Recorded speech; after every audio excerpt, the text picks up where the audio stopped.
To je posljednje čega se sjećaš. Šta je sa Lukom i Sašom? Gde su oni? Sud proglašava Srđana Stefanovića krivim za teško delo protiv opšte sigurnosti. Zato što se ne sećam ničega. A moram da se sve... Kako znate da je ovo Sašino telo? Ko je radio DNK analizu? Ja odlično znam kako je biti udovica u Srbiji. Hoću da vidim sina. Jedini izlaz je bio pokriven sa 5 kamera. Oni kažu da kamera nije radila. A da joj kažeš? Šta da joj kažem? Kako se zvala ona devojka? Nataša Vranjiš. Ja sam inspektor Dejan Štrbac.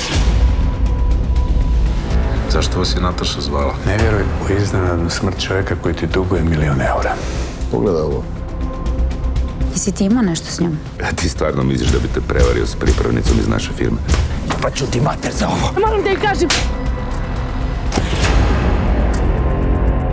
Da li ste nekada videli ovakvu penkalu? Samo klimnite glavom ako ste ga skoro videli.